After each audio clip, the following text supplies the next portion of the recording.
Good evening, you're watching the news from the Sultanate of Oman television. I am Sosan Ali and here are our main headlines. His Majesty Sultan Haytham bin Tariq issues a royal decree. His Majesty Sultan Haytham bin Tariq exchanges blessed Eid al-Fitr greetings and phone calls with a number of leaders of the Arab and Islamic countries. His Excellency the Foreign Minister, along with his Egyptian counterpart, stressed on the necessity to stop clashes and call upon the Sudanese parties for peaceful resolution of disputes. And the Minister of Labour stresses that 35,000 job opportunities will be targeted this year in public and private sectors.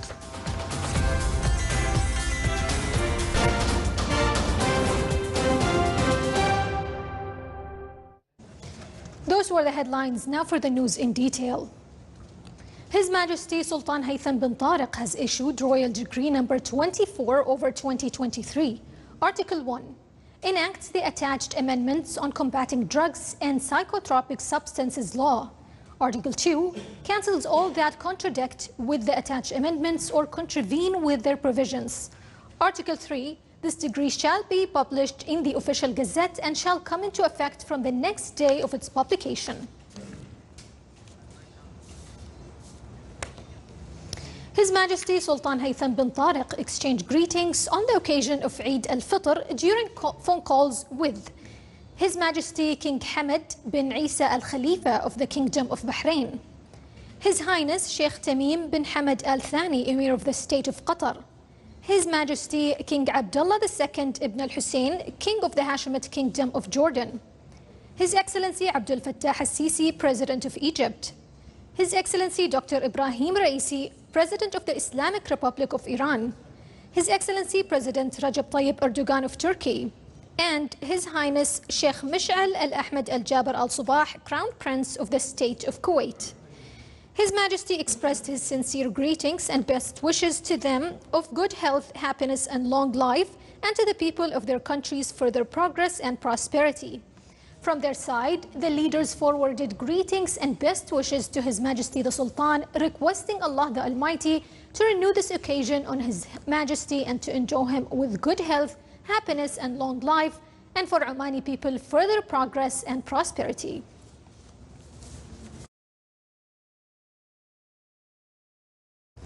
On the advent of the blessed Eid al-Fitr, His Majesty Sultan Haytham bin Tariq exchanged cables of greetings with kings and leaders of the brotherly and friendly Arab and Islamic countries. In his cables, His Majesty the Sultan expressed his sincere greetings along with his best wishes of good health, happiness and long life to the leaders and for the people of their countries, further progress and prosperity, praying to Allah the Almighty to return this and similar occasions on them, their people and all Muslims with peace, security and stability. In their cables, the leaders expressed their sincere greetings along with their best wishes to His Majesty the Sultan, praying to Allah the Almighty to protect His Majesty, grant him good health and long life, and to continue his wise leadership and achieve all his aspirations, praying to Allah the Almighty to return this and similar occasions on His Majesty, the Omani people, Arab and Muslim nations with welfare.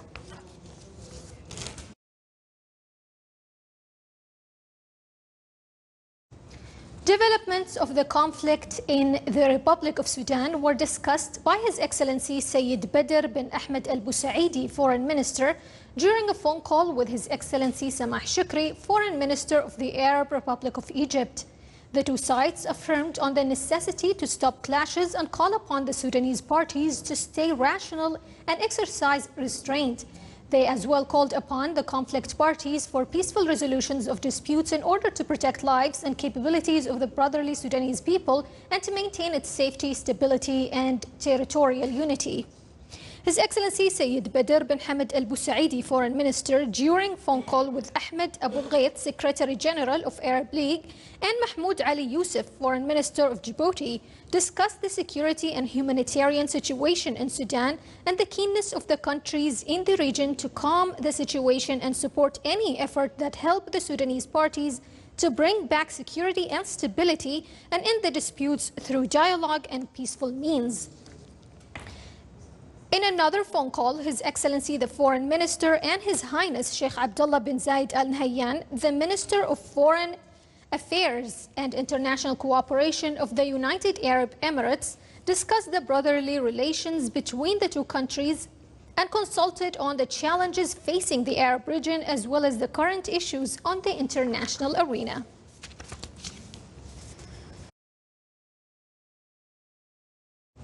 The Embassy of the Sultanate of Oman in the Republic of Sudan has affirmed the safety and the good health of all Omani citizens present in the country. The embassy said that due to the unstable security situation in the capital Khartoum and other cities, the embassy continues with concern to follow up the plan to evacuate citizens to the Sultanate of Oman in coordination with the Foreign Ministry and the Sudanese authorities. The embassy called upon Omani citizens to avoid traveling to Sudan until the situation returns to calm and stability, and called on citizens in Sudanese territory to stay in their homes for the time being.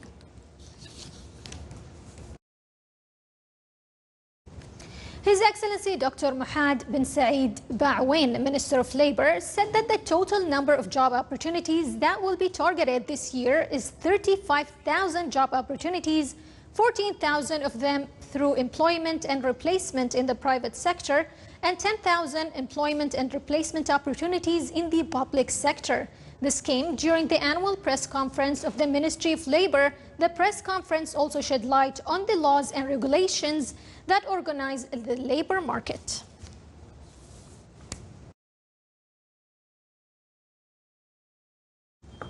Sultan Qaboos University and Oman Cable Industry Company signed a cooperation agreement today. The agreement aims at enhancing cooperation in the fields of education, research, and community service. The agreement was signed by His Highness Dr. Fahad bin Al-Julanda Al Saeed, Vice Chancellor of the University and the CEO of the company.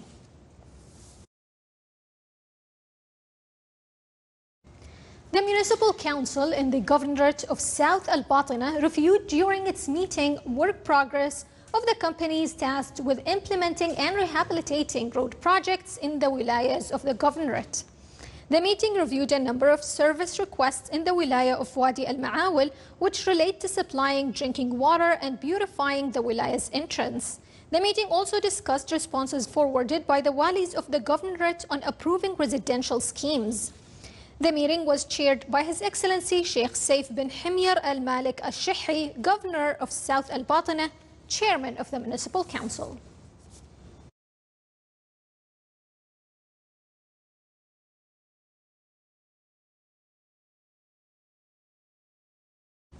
A number of wilayas of the governorates of Muscat and South Al-Sharqiyya witnessed rain with varied intensity due to the effects of the low trough. The wilaya of Sur also witnessed moderate to heavy rains, which led to some wadis and their tributaries to overflow.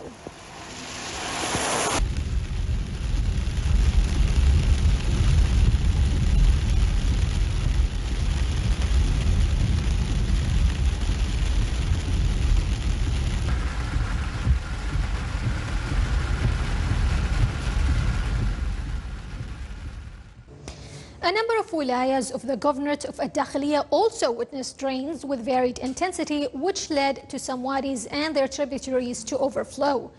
The following is footage from the rains over the wilaya of Sama'il.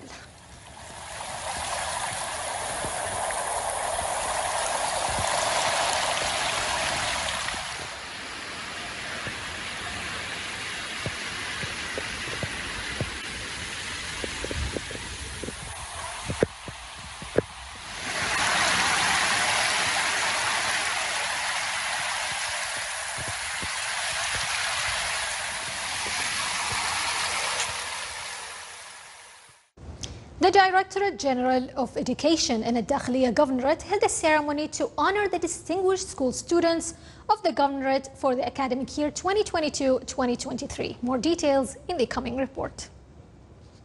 The road to success is paved with hard work, diligence, and perseverance. That was the motto of the distinguished school students of Ad-Dakhliya Governorate. Hence, the Directorate General of Education in the Dakhliya Governorate celebrated their achievements at a joyful ceremony. I would like to extend my thanks to the Directorate of Education for such a ceremony and for honoring distinguished students. And also I would like to extend my thanks to teachers who really helped our students to distinguish and excel. I think it's very important for the parents also to attend such a ceremony because it will help them also continue their motivation and their help to their children. 186 male and female students who obtained 98% or higher in the General Education Diploma, as well as a number of talented students who obtained advanced positions in the various local and international competitions, were honored at the event. I scored 98.7%. I'm very happy and I can't describe my feelings. I'm proud of myself because I'm Sarah, and in the future I wanna be a lawyer because I believe in this way I can help my country, Oman. I got a score of 98.5% during my first semester in grade 12, and this achievement means a lot to me, as I am honored to be here with all the rest of the students, and this award that I received today pushes me to be the best and to achieve the dreams that I set to myself. I scored 98.8 and I'm really happy, and also I'm glad to share this stage with such smart students. So the secret is quite clear, just hard work and being disciplined whenever you can, and I would say time management too. I'm one of the best students in the Dakhliya Governorate because of my hard studying in grade 12 and of course of my parents helping. And today I'm very proud of myself because by this achievement I can help my country. The ceremony featured inspiring speeches and poems in which students and parents valued the efforts made to support them in attaining such accomplishments and pursuing lofty aspirations. A gracious recognition for the students to continue inscribing new success stories in various fields. صالح بن خلفان الرحبي، ولاية أوفيزكي، الداخلية، Governorate.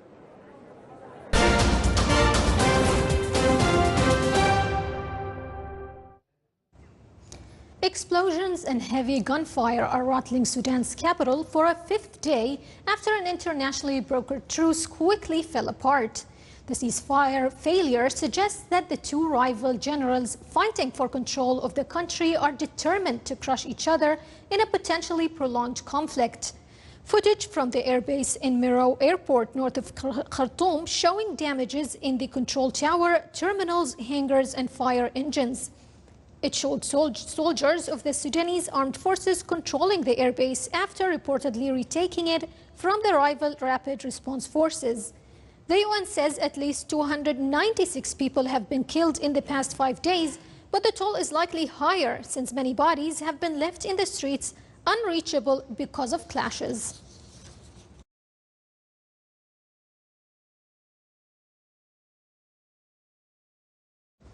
Bulgaria today banned temporarily the import of Ukrainian agricultural products until the end of June, excluding goods destined for export.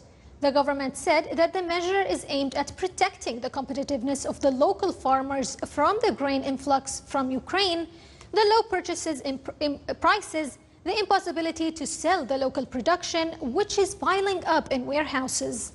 The agriculture minister told reporters that his country is following the example of Poland, Hungary and Slovakia, adding that Bulgaria's market was really saturated enough with crops. Bulgaria's ban will not affect the solidarity corridors set up by the EU, meaning that the ban will not affect the transit of Ukrainian grain through Bulgaria to third countries. Bulgaria made the move despite repeated warnings from Brussels that the bloc's trade policy is shaped collectively and is above the competence of each member country. Due to the already closed corridors in a number of European countries, the goods will be redirected through Romania and Bulgaria.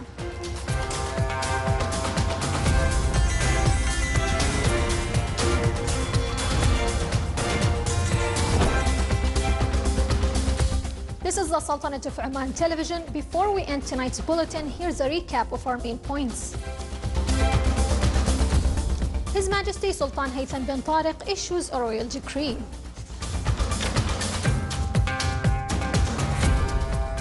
His Majesty Sultan Haytham bin Tariq exchanges blessed Eid al-Fitr greetings and phone calls with a number of leaders of the Arab and Islamic countries.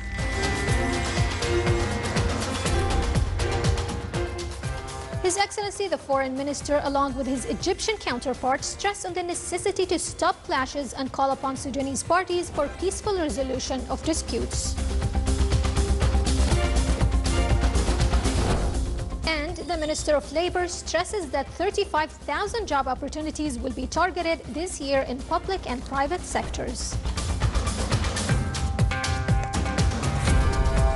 With that, we come to the end of tonight's bulletin. From all of us here at the newsroom and the studios, it's good night and stay safe.